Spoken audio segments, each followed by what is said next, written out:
Hello everyone, welcome to Behind the Numbers Around the World, an eMarketer podcast made possible by Smartly.io. It's Monday, January the 31st, and I'm your host, UK Principal Analyst Bill Fisher. And it's my pleasure to welcome you all to Around the World with the new reality for events. Welcome folks to a Behind the Numbers show that takes you around the world looking at what various countries are doing in the worlds of commerce, media and advertising. We are mixing things up a little bit for 2022, and each month I'm going to kick off things with a quickfire global news recap, giving you insight into some of the biggest news stories that we've seen around the world in the past month.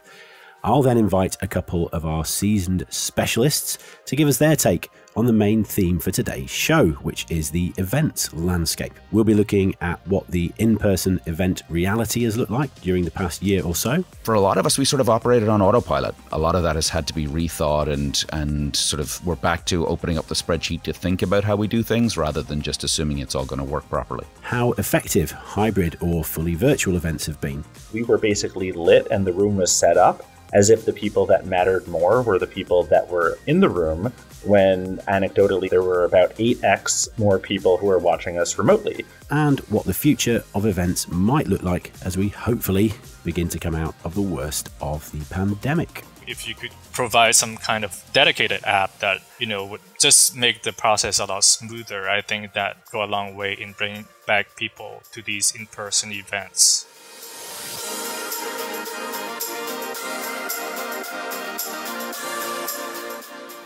So, before I introduce my guests, let's dig into some of the biggest news stories from around the globe this month in our new segment, which we are calling 3 in 3.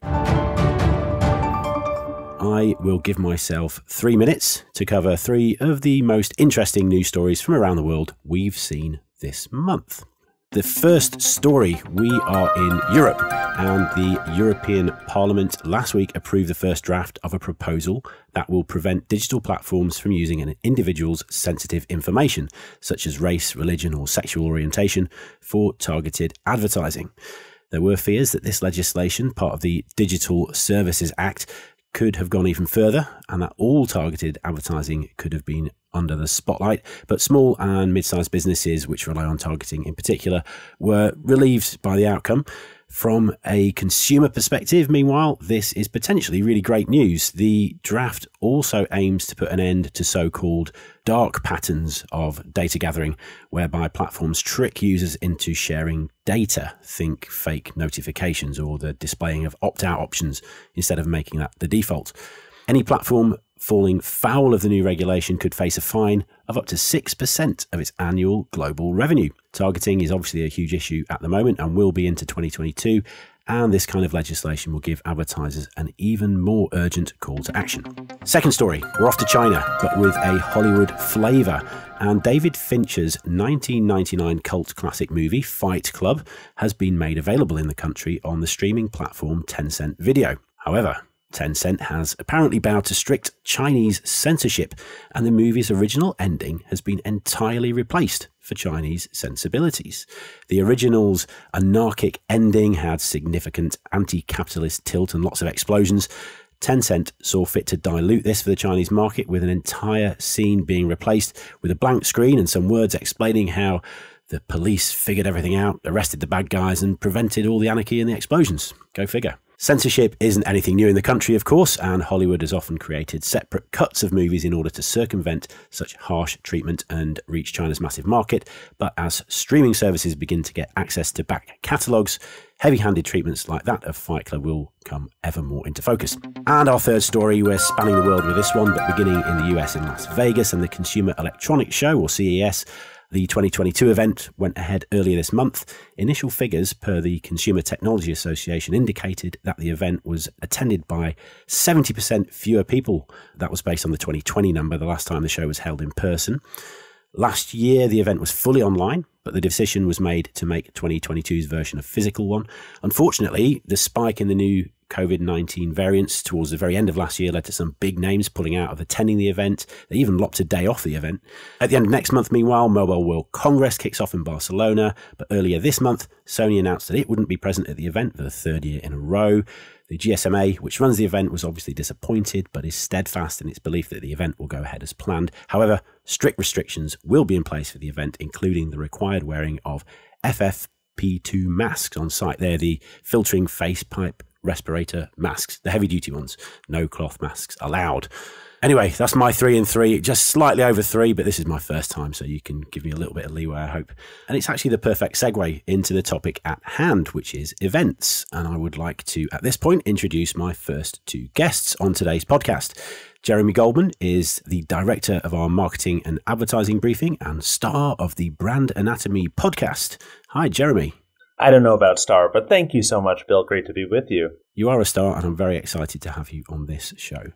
And Dave Frankland is a principal analyst and desk lead for our marketing vertical, and he's also a star in his own right. Hi, David. Hey, Bill. Great to see you. Great to have you. Now, folks, if you haven't listened to this podcast before, why not? But if you have, you'll know that each month I like to test our guests with a Britishism, a word or phrase that's understood in the UK, not so much elsewhere around the world. I give them a term. They tell me if they know what it means. It's that simple. I don't think this one's particularly taxing, guys, but let's see. I've said that in the past and it has been. But anyway, today's term is 2 words. Damp squib. Damp squib. Squib spelt SQUIB. Any ideas? What in America they might call a nothing burger. Well, you've got me there. You go. I don't know what a nothing burger is. Something that is a sort of non-event, not important. You thought it was going to be important, but not particularly important. That's a pretty good effort. It is indeed. It's something that's underwhelming, which is, I think, kind of the same thing, right? The interesting thing with this, though, is the origin. So it centers on this word squib. I didn't know what a squib was. Me neither. Any ideas what a squib is? No. I would imagine it, for some reason, I think squid, so I assume it's water-based, but I have no idea. It isn't. It's a miniature explosive device, a squib. Yeah. Often used in a military setting, but also used in special effects. So maybe David Fincher used it in Fight Club. But not in China. Not in China, of course. So as you might imagine, if a squib ever gets moisture in it, the explosive effect would be underwhelming, less than impressive. And so that's where the saying comes from, damp squib. So there you go. Now, I'm not by any stretch intimating that recent large events, either in person, online or hybrid, have been damp squibs, but I don't know, maybe they have. Let's find out. Jeremy, I want to start with you because I know you've attended a few events and you attended quite a big one over this side of the water in Lisbon, in Portugal, Web Summit late last year. I wonder if you could just give us a kind of a personal account of what it was like attending the event, getting to the event, getting around in the event, what the event itself was like, and any restrictions you faced heading back to the States, I guess. Yeah, I love that you are working on this topic, by the way, because I think it's such an interesting thing and it brings all these different things. Like you said, you have like local regulations, you've got travel regulations, you've got, figuring out how to get marquee guests to come out to these events, right? All these different things. And my personal experience, I would say it was a slightly moistened squib rather than a totally damp one because, the timing was perfect. Early November, right before we had heard of Omicron. And I know you and I were talking offline about this. I think the timing is everything because imagine if it had happened just a month later, right? I attended the NRF's big show in the States recently, and you had a lot of people who didn't attend, and you had booths that just went unmanned because just too many people had COVID, so they weren't able to attend to man the booth. And in the case of Web Summit, I think it was, really well received. I think the perfect moment where it's a big enough event where it feels kind of like, well, if I'm stuck in a foreign country because of this event, it was worth it and valuable to me as a marketer. And I think that a lot of people are going through those decisions, as speakers, as marketers. What are the things that I'm probably going to get enough out of that it's worth a little bit of risk and a little bit of additional hassle? Were there any restrictions whilst you were on site? Did you, as per Mobile World Congress, you didn't have to wear one of these heavy-duty masks around the place, did you? Right. I mean, I think that, again, so part of it is like picking your climate and where you're going to be. And, a lot of people in Portugal in early November, you can still be outside reasonably comfortably, right? I think certainly it's better at that stage than London is, right? Just to imagine. So your location certainly matters. And I think that in that sense, yeah, people generally had masks on in certain places they didn't. It was pretty well enforced. Again, there was a point there where pre-Omicron, where people felt if everybody's vaccinated, you have a high likelihood of being safe and not contracting anything. So there's more of that concern, obviously, now than there was even in November. But it is really interesting. And Dave and I were talking about this, about how you have some different countries in the EU approaching this situation in different ways. Different states in the US have to approach it in different manners, right? And you start to have very, very different restrictions, and they might change on you even a few days before the show. So in my case, I believe there were certain changes to Portugal in particular that were happening the week of the show that you just had to stay abreast of. And marketers who want to go to these shows are learning that they've got to be more nimble and pay attention to what the regulations might be, and just kind of keep on refreshing the page. Yeah. And so to bring Dave in, I know, Dave, you've had some experience of attending events within the US, and Jeremy mentioned state by state, maybe regulations may be slightly different. What has your experience been of attending events? Similar to Jeremy, or anything particularly different? No, I think it's been similar. I think what's really clear is that the organizers tend to have a set of guidelines that don't change, and then they are subject to local, state, and federal guidelines that do change. So they may require vaccination, mask, whatever their requirements are. They may not require some of those things. And then as regulations change and local requirements change, the attendees have to adjust accordingly, as do the exhibitors, the speakers, everything else, right? So it's not just the attendees. There's a whole bunch of different stakeholders that have to adjust accordingly. Yeah, and it's really interesting you talk about these key stakeholders. What have been some of the particular issues that organisers and maybe marketers or PR people have had to deal with in the current climate when it comes to in-person events? Sure. So I think for marketers, there's a few different ways to think about it. Jeremy mentioned the empty booths, that some companies are setting up their booth and leaving it unmanned because there's nobody available to attend.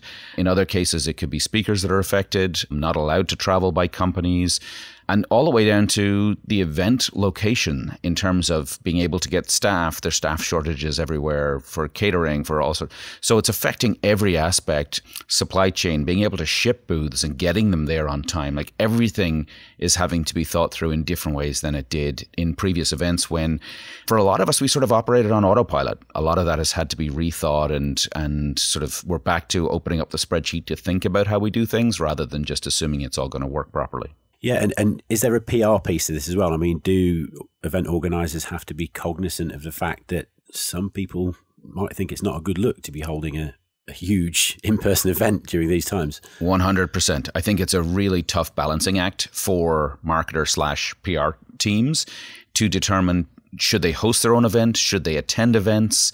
If they're attending, how are they positioning it? And if they don't go, there's also the fear of backlash.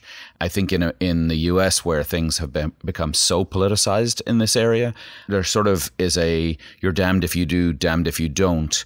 And for companies, I think they have to just follow what is right by their values, what's right by their employees, and make that decision and go with it, but expect that there will be backlash from some quarters. Okay, now we've spoken about in-person events. Jeremy, I want to bring you in at this point because I read an article of yours from December last year, and it was part of a series I think you did looking back at our 2021 predictions. Yeah. And you looked at a prediction we made about virtual events, and we maybe weren't quite right with our prediction on that front. Why don't you explain that a little bit more detail? Yeah, no, definitely. I think one of the key things that we touched on there, and I should note, we basically said we weren't quite right. We weren't entirely wrong, but we had a broad panel of insiders from our company just evaluating how right or wrong we were. And one of the key things that we kind of thought was, okay, going into 2021, we've learned a lot of things. A lot of brands were not ready. A lot of event companies weren't ready heading into the pandemic. So things are going to be a lot better in 2021. We're going to figure out this hybrid virtual model. We're going to figure out how to kind of add value with these virtual events. And what we figured out is, just frankly, that the technology still wasn't quite there. And you didn't have necessarily that really great hybrid experience. And perfect example, I was speaking at Advertising Week, both remotely and in person this past October. And there were far more people who were watching us at home. But the problem is we were basically lit and the room was set up as if the people that mattered more were the people that were in the room, when anecdotally I heard that there were about 8x more people who are watching us remotely. So shouldn't you optimize for the 8x that are watching in that regard, right? And that's no fault of Advertising Week. It's just the fact that, production hasn't necessarily figured this out. You don't know at any one event, what the stage of the pandemic will be and where consumers and event goers will want to, are they going to want to go to the event in person? And what type of hybrid experience do they want? And then finally, how do you replace some of the things that we got, in these in real life events? There's certain aspects that are done very well, such as, speakers, certainly panels are done pretty well online, but then networking, right? I mean, there are a lot of things that are just not done well, and there have not been major advancements. So it's obviously, it's an opportunity. I think that everybody's looking for somebody to solve it. And I think that there are brands that if you can start to close B2B deals, particularly in the ad tech space, through virtual events, I mean, there's a huge opportunity for somebody to solve this, but the biggest players so far have been found wanting. Okay, so we maybe didn't quite hit the mark in 2021. Well, I could speak to you guys all day about this, but we are strapped for time a little bit. So if I were to push both of you to give me your opinion on what 2022 might look like for events, will we see more hybrid events? Will in-person come back? Will we see more wholly online events? What would be your prediction for 2022? Who wants to go first? I'll throw in, and then hopefully Dave disagrees with me so we can have like a nice quick battle on this. But I mean, I think that part of it is, it's going to depend on the type of event. There are going to be certain events that are going to embrace hybrid simply because, they're not really destinations, and people will say, why the heck not? A lot more webinar style, smaller events, for lead generation purposes. But then I think that there are, the web summits of the world where you're going to say, listen, if I'm going to travel, let me do it for a reason. And these things need to be kind of spectacles in a way. And I think that those things aren't going away. And what we found is that it's so difficult to replace that spectacle online that I don't expect people to, even though there's a lot of money to potentially be had, I think that everybody feels that it's too far off to really be able to solve that in an immersive like way, like metaverse like way, that there aren't going to be really major solutions for that in 2022. Dave? Yeah, let me throw a very dry squib on that. No, I'm kidding. I think I would agree. I think that there's going to be a very clear delineation in the purpose for an event as an attendee. Am I going to learn? And if so, it doesn't really matter whether I'm doing that, if it's a good quality experience, if I'm doing that online or in person. If I'm going for networking, it makes a huge difference to be doing that in person. There's the hidden there's the sales component for B2B marketers in particular, where we want to be in person because we do a lot of our selling at the dinners in the evening, at the cocktail hour. That's where we build our relationship. So there's a variety of reasons why we all go to events. And I do actually completely agree with Jeremy that I think there will be a rethinking on the purpose of the event by the marketer, by the attendee, and where this is going to be successful is those people that align those correctly. The last thing I'll throw out from a digital point of view, I think for or a hybrid, as we look down the road, is the digital component of hybrid could be an ancillary revenue opportunity for event organizers. That where in the past you hoped for your 1,000 attendees, now, as Jeremy says, you might have 8x elsewhere. You charge less, you expand your reach, and you've got a whole ancillary revenue stream that you didn't necessarily think about before, if we figure out the experience component of that and make that effective. Okay, so there was no disagreement there, no explosions. Unfortunately. Oh well. Well, as I say, I could speak to you guys about this all day, but we are going to have to hear from our sponsor and move on, I'm afraid. Jeremy, David, thank you so much for sharing your terrific insights. Thanks for having us. Thanks a lot. Okay, we're going to hear from our sponsor now, but don't go anywhere. We'll be right back to explore how the event space has fared in China.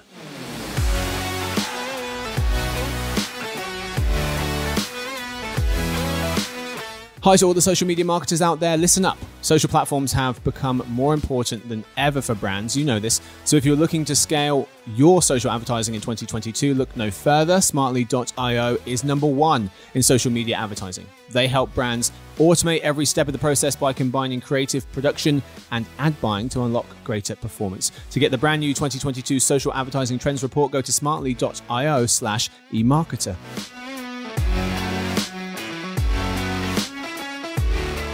Welcome back and welcome to our next guest, who I love hearing from at the best of times. But on this particular topic, I can't wait to dig in. He is, of course, our research analyst for China and Japan. It's Man-Chung Cheung. Hi, Man-Chung. Hey, everybody. How are you? Very good, thanks. Thanks for being on the show today. It's great to have you. As I say, I'm really excited to hear about what's been going on in China. We've heard from Jeremy and David about the event space broadly and about their experiences in the US and Europe. China, as we know, is always a completely different beast, no matter what we talk about. Give me the very brief lowdown on what's been happening in China with regards to events, and maybe sort of that's grounded in how the country has managed COVID itself generally, perhaps. Yeah, so the situation there is very different, for better or for worse, for many, many reasons. And entry into China is a lot tougher. So though entry restrictions started to ease in March 2021, a year after the pandemic started, most visitors are not yet allowed entry into China. Only those entering for work, for humanitarian reasons, like family reunion, or Chinese citizens and residents. So to enter, you need a visa, proof of negative PCR and antibody test results taken within 48 hours of travel, and proof of vaccination at least 14 days prior to arrival. And upon entry, arrivals will be tested at the airport. There's no exception, and followed by quarantine for 2 to 3 weeks at designated hotels, depending on the region. Wow, I think Jeremy would have been late to Web Summit if you had to quarantine for 2 or 3 weeks. That's really interesting. Do these measures vary by region within China? I mean, to some minimal degree, I think overall they have employed this kind of zero COVID policy, right? And they have stuck to their guns pretty much. And it has shown to be quite effective overall. So just speaking on like China's COVID fighting apparatus, they employ regional and citywide lockdowns when local transmissions are detected. This is usually followed by suspension of international travel and mass testing of the entire local population. Health tracking code, I don't know if you've heard of this, but is being deployed, which display basically the state of your health and your COVID exposure in order to enter venues or events. This service can be accessed within WeChat or mobile payment app Alipay, and just kind of like put things in context, right, between China and the US. So active cases in China numbered around 3,494 on January 14th, according to Worldometer. That's surprisingly low, right, given that China is the country with the largest population. And to put things in perspective, active cases in the US more than double in the past month, from 10.4 million to 23.6 million. That's basically 6,752 times China's number. Wow. And actually, a comparison with the UK, so just going back to a previous point, this health tracking code that you mentioned. So in the UK, there's been talk of what we're referring to as a COVID passport. It's a similar thing. You have an app that records your vaccination status and whether you've had any exposures. A very divisive issue over here in the UK. There's been huge pushback against that. I don't want to make a presumption, but I'm thinking that in China, is the acceptance of this health tracking code widely accepted?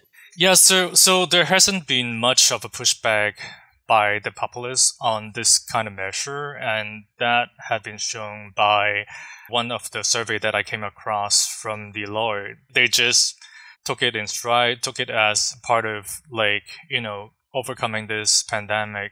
So there hasn't been much of a pushback on this kind of health code per se. Okay, yeah. I know you've got a really interesting anecdote that I really would like to hear about the nature of how China is dealing with the pandemic. Talk to me about these sort of snap lockdowns that they put in place. Yeah, so it was a really, really interesting story that sort of illustrate how effective they have become in combating this pandemic, right? So in one recent incident, when two staffers working at a boba shop, do you know what bobas are? No. Bubble tea shop. You know what bubble tea is though, right? Bubble tea, yeah, of course. Yeah. So these two staffers were working at a boba shop at a Shanghai shopping mall, and they were found to have COVID on January 13th. Authority immediately put the venue in a lockdown, along with all the workers in the mall, as well as roughly 100 shoppers inside it. Immediately, the staff of the building told everyone what to expect. They were allowed to move around freely. Some visited restaurants. Some got new haircuts or just some nice drinks or coffee. Then police and medical staff moved in, got everyone tested, scanned their health code, and offer sleeping bags, blankets, food, and water. At the end, all tests returned negative, and the shoppers went home after the nearly one-day ordeal. So what's interesting is that typically we might expect chaos in this situation, but in this instance, people were calm and cooperative, and everything went smoothly. So it speaks volume to how well-oiled the government have become to contain this virus. True, and there are worse places to be locked down, of course, than a mall. A useful place to be. Okay, so let's move the conversation onto events, which is what the podcast is about. What do business events look like now in China under the new COVID normal? Yeah, so in-person events are happening in China still. While events still draw sizable crowds, they tend to be smaller compared to before COVID, especially international ones. In terms of attendance, hard numbers are difficult to come by, and some event organizers actually chose not to publish the attendance. But I think generally speaking, while international exhibitors have continued to attend these events, international attendees have dwindled quite a bit. And understandably, given the amount of hassle that they have to go through to attend these events within China. So what has changed, right? To keep these in-person events going, organizers have to employ face scans and be extremely strict with these health code, right? These health tracking apps and mandatory mask wearing as well. And it's not unlike here. There are dedicated hotels for attendees to stay. And there have been online, offline components. Companies showcase their products via video and live stream and conduct online meetings. When there are outbreaks of cluster of new cases regionally, entry rules at the events are toughened. So attendees will have to show negative COVID test results taken within the past 7 days, and in some cases within 48 hours. In some cases, live performances at these events are cut off and new ticket sales are halted. And company, generally speaking, like we spoke of earlier, the non-essential travels have been cut off. So you see more of a local, regional travel rather than like cross-country or international travel. Yeah, I mean, personally, I'd be a little bit nervous about traveling into China with all those restrictions and risk being locked down in a mall somewhere or a convention center for a few days. Okay, do you have any actual examples of big events that have happened in China and how they've gone? Yeah, so just kind of keep in mind that these are sort of loose anecdotal comparison of in-person events. Obviously, it's not always apple to apple. And with the outbreak of Omicron recently, things have really become a lot more unpredictable, right? So just some show examples. So the 2021 New York International Auto Show had to be postponed from April to August and then finally canceled, while the Shanghai Auto Show and Guangzhou International Auto Show went on as planned in April and November, respectively. Wow. Gaming industry biggest show, the E3, which took place in June of every year, Last year, it went virtual and online only, whereas China's version of the event, China Joy, happened in person in July, albeit with toughened entry rules and some stage performances were also canceled. A different show, the Canton Fair in Guangzhou, China, the world's biggest import-export event, actually was held in person for the first time in 2 years this past October. And this one might be a little bit closer for comparison. The New York Fashion Week in September and Shanghai Fashion Week in October were both back in person, but the closeout show at the New York show by Tom Ford had to be canceled because of COVID. Wow. So, I mean, the takeaway I'm getting from this is that in person in China is much further ahead of the curve than certainly in the US, and I would say around the world. Yeah, I think, it just speaks to, again, how effective they have been in containing this virus. And I would say with Omicron, things has been a lot more uncertain. But generally speaking, I think in person has sort of bounced back a bit more in China than, let's say, here in the US. Okay. So I asked Jeremy and Dave about their idea about what the immediate future of events might look like. Do you have an insight as to what the future might look like in China? Yeah, I would say it's not a whole lot different. I think like in-person events will continue to be very important, given that culturally there's just a little bit less acceptance for remote work in China, and the effective job the government has been doing on limiting COVID spread, and also just personal connection is such a big part of business dealing in China. So in-person event will always be important, but like I said, there might be some cutback in international or cross-country travel. So to bring these events back to, like before COVID, I think the experiences are very important, spectacles, frictionless logistics. I hate going to shows because sometimes, the logistics, you don't know where to show up, where to go. So if you could provide some kind of dedicated app that, would just make the process a lot smoother, I think that go a long way in bringing back people to these in-person events. Okay, Man-Chung, you didn't disappoint. Thanks very much for joining us today. Thanks for having me. Always a pleasure. Okay, that's all we have time for today on Around the World. Thanks to my guests, Jeremy, Dave and Man-Chung. We sincerely hope you didn't find this episode to be a damp squib. Tune in tomorrow for Behind the Numbers Daily, an eMarketer podcast made possible by smartly.io. Thanks to all of you for listening, and I hope to see you next month for another episode of Behind the Numbers Around the World. Bye for now.